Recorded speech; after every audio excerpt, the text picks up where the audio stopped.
अस्सलाम वालेकुम। Gandhara automobiles limited क्या नेक्स्ट साज़गार बनने जा रहा है? 3000 बुकिंग हो चुकी हुई हैं जैक 90 हंटर की। तो इसको ज़रा हम एनालिसिस करेंगे कि क्या इस स्टॉक्स में अभी भी कोई जान है? क्या इसमें इन्वेस्टमेंट करना चाहिए? क्या प्लान हो सकते हैं? तो इंशाल्लाह आपके लिए ये सेशन फ्रूटफुल होगा। चैनल भी सब्सक्राइब कीजिएगा और मैं आपको बताता जाऊँ कि काफ़ी हद तक हमने काम कर लिया हुआ है। स्टॉक एक्सचेंज का जो फ्री कोर्स हमने आपके साथ शेयर करना है, तो 20,000 सब्सक्राइबर्स आप कंप्लीट करवा दें तो वो हमने पब्लिकली यहाँ पे शेयर कर देना और वीडियो को ज़रूर लाइक कीजिएगा। स्टार्ट करते हैं।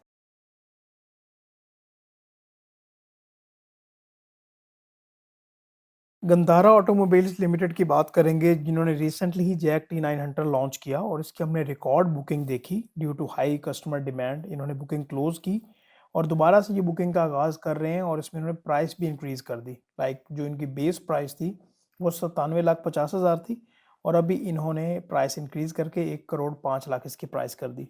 ऑब्वियसली बात ये कि टैक्सेस वगैरह वो सेपरेट है। तो इस जो प्रोडक्ट है इसका मुकाबला है जी रेवो के साथ। तो आज हम यही डिस्कस करेंगे कि ये कंपनी कहाँ पे खड़ी हुई है, इसमें कहाँ पे इन्वेस्टमेंट बनती है। तो अगर इसकी हम पर्टिकुलरली पाकिस्तान स्टॉक एक्सचेंज के डेटा पोर्टल पे आएँ तो हमें पता चलता है कि ये आज की जो इसकी प्राइस है वो है 467। जो इसका मार्केट साइज़ है वो है 26.6 बिलियन। ऑटोमोबाइल सेक्टर में अगर इस कंपनी का हम मुकाबला करें होंडा कार्स के साथ, इंडस मोटर्स के साथ, जीएनआई के साथ, तो इसका उस तरह से मुकाबला नहीं बनता और हम ये देखते आ रहे हैं। मैं आपको बताता आ रहा हूँ कि जब भी हम किसी कंपनी में इन्वेस्टमेंट का प्लान करते हैं, तो हम उसमें शेयर होल्डर बनना चाहते हैं, तो हमें ये पहले डिसाइड करना पड़ता है कि हम शेयर होल्डर अगर बनना चाह रहे हैं, तो शॉर्ट टर्म में बनना चाह रहे हैं या लॉन्ग टर्म में बनना चाह रहे हैं। ये बहुत इंपॉर्टेंट होगा आज के सेशन में ये पॉइंट। तो अगर हम इसकी सेल्स देखें, तो सेल्स कोई एनुअल हमें सिग्निफिकेंट इसमें नज़र नहीं आ रही और ईपीएस जो अर्निंग पर शेयर है, जो कि इन्वेस्टर ज़रूर देखते हैं, उसमें भी हमें कोई खातिर ख्वाह इज़ाफ़ा नहीं बल्कि उसमें कमी देखने को मिल रही है। ये है एनुअल रिज़ल्ट। और अगर हम इसको क्वार्टरली रिजल्ट्स पे लेके जाएँ तो फिर हमें यहाँ पे देखने को मिल रहा है कि 2025 का जो पहला क्वार्टर था उसमें इन्होंने अर्निंग पर शेयर बेहतर किया है पिछले 4-5 क्वार्टर्स की निस्बत। तो यहाँ पे तो हमें एक पॉजिटिव चीज़ नज़र आई। अब यहाँ पे एक मैं बात आपको बताना चाहूँगा कि अगर मैं इसके टेक्निकल एनालिसिस पे जाऊँ तो आज इसकी प्राइस 467 है और 1 महीने पहले की जो इसकी प्राइस थी वो थी 294 290s। यहाँ पे मैं आपको अपने यूट्यूब चैनल पे लेके आना चाहूँगा और अगर आप हमारे रेगुलर फॉलोअर हैं, तो डेढ़ महीने पहले 1 महीने पहले मैंने ये वीडियो बनाई थी जिसमें 10 बेस्ट स्टॉक्स फॉर 2025 मैंने शेयर की थी और इसमें ये गैल था। तब से लेके आज तक में आप देख लें कि कितना डिफरेंस यहाँ पे टेक्निकल एनालिसिस पे आ चुका हुआ है। तब 290s में थी अमाउंट और अभी इसने 467 तो आज की प्राइस है इसकी। अभी फ्यूचर में क्या हो सकता है उसको लेके हम बात कर लेते हैं। अच्छा, यहाँ पे बड़ी टेक्निकल गुफ्तगू इस तरह से है कि ख़ास तौर पे ऑटोमोबाइल सेक्टर की अगर हम बात करें ना, अभी इस कंपनी को मैं ये नहीं कहता कि ये बहुत बड़ी कंपनी है, ब्लू चिप है। लेकिन अगर छोटी कंपनी जो ऑटोमोबाइल सेक्टर में है, वो एक अच्छी ऐसी प्रोडक्ट लेके आए, जिसका कंपैरिज़न एक अच्छी प्रोडक्ट से हो और वो कस्टमर को वैल्यू भी दे रही हो, तो फिर हम वहाँ पे ये देख सकते हैं कि वहाँ पे कंपनी जो है प्रॉफ़िटेबिलिटी में जा सकती है। अभी जिस तरह से हमने देखा कि इस कंपनी ने 3000 जो इसके यूनिट्स हैं, उसकी बुकिंग हो गई। अभी ये बहुत बड़ा नंबर है। इसके फ्रूट्स कब आने हैं? अगले क्वार्टर्स में हमें देखने को मिलेंगे। सही बात है।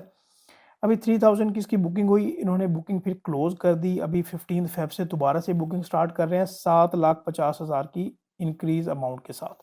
अभी इनकी यहाँ पे ये देखना पड़ेगा कि ये जो 7,50,000 बढ़ा रहे हैं, इसके फैक्टर्स क्या हैं? 2 फैक्टर्स कौन से हो सकते हैं? या तो भई इसकी जो पार्ट्स वगैरह हैं या इनकी जो कॉस्ट है, वो बढ़ी हो, एक ये है। या दूसरी बात ये है कि इन्होंने देखा कि कस्टमर की जो डिमांड है, वो काफ़ी ज़्यादा बढ़ गई हुई है और हम देख रहे हैं कि ये प्रोडक्ट ज़्यादा बेहतर परफ़ॉर्म करेगी, तो हम इसमें थोड़ा-सा इंक्रीज़ कर देते हैं। तो यहाँ पे ये जो हम इंक्रीज़ देख रहे हैं, ये इंक्रीज़ इनकी प्रॉफ़िटेबिलिटी में और ज़्यादा इज़ाफ़ा लेके आ सकता है।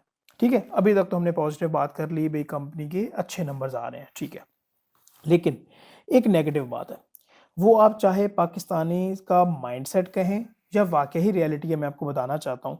ये जैक T9 का जो मुकाबला है, ये है रेवो के साथ। इनकी जो प्राइस है, प्राइस में तो हम अच्छा खासा देख रहे हैं। मिसाल के तौर पे इसकी 1 करोड़ और 5 लाख इसकी है ना वो इसकी प्राइस है और यहाँ पे इसकी 1.2 करोड़ से स्टार्ट हो रही है, 1.5 करोड़ तक रेवो की कीमत जा रही है। तो यहाँ पे प्राइस में तो हम अच्छा खासा डिफरेंस देख रहे हैं, बट यहाँ पे जो प्रोडक्ट है, जो क्वालिटी है, क्या उसका मुकाबला हो रहा है? जो अभी तक हम रिव्यूज़ देख रहे हैं, चाहे वो पाक व्हील्स हों या बाकी जो भी लोग रिव्यूज़ करते हैं, तो उसमें इसका मुकाबला जैक का रेवो के साथ उस तरह से पेश नहीं किया जा रहा, लाइक ये उस पाए की प्रोडक्ट नहीं है।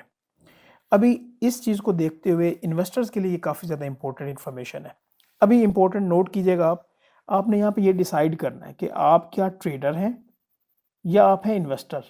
इन्वेस्टर हैं तो आपने लॉन्ग टर्म का सोचना है। लॉन्ग टर्म का क्या मिसाल के तौर पे 2 साल, 5 साल इस तरह से।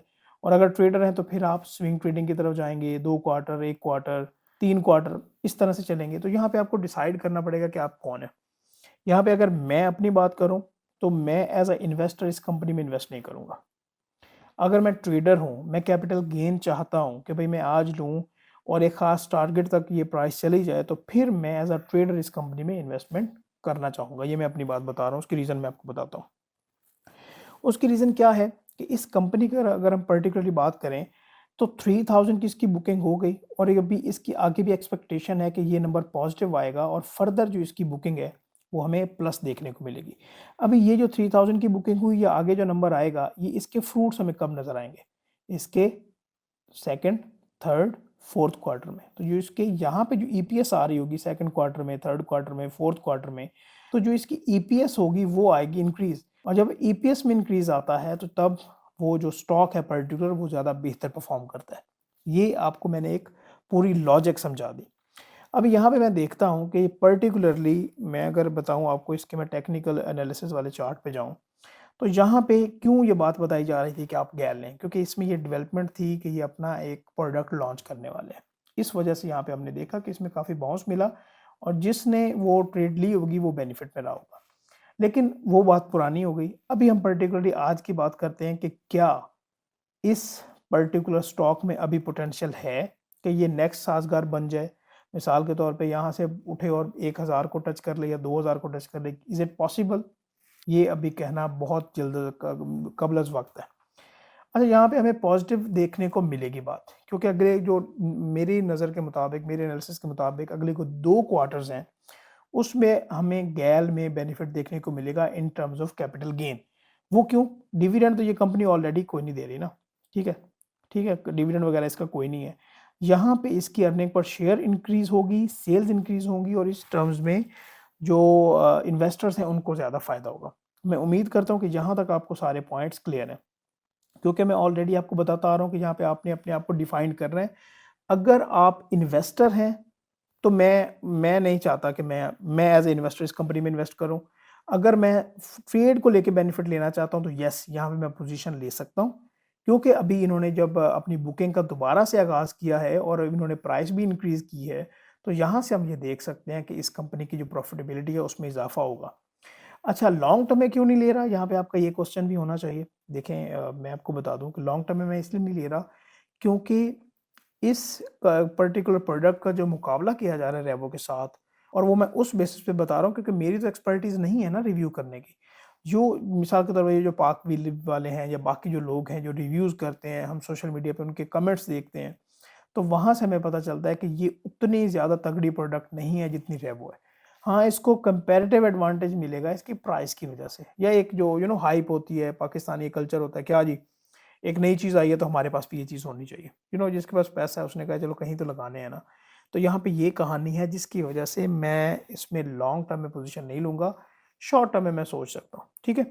तो इस सेशन को हम यहीं तक रखते हैं, क्योंकि हमारा ये प्लान नहीं था कि हमने पूरी कंपनी को डिस्कस करना है, इस सिचुएशन को असेस करना था कि क्या हम आगे देख रहे हैं। और मैं उम्मीद करता हूँ कि आपको ये बात क्लियर हो गई होगी, और मुझे कमेंट्स में ज़रूर बताइएगा अगर आपके कोई क्वेश्चंस हो, तो मैं टाइम निकाल के कोशिश करूँगा कि मैं आपको वन बाय वन रिप्लाई करूँ। तो अपना ख्याल रखिएगा। Thank you so much. अल्लाह हाफ़िज़।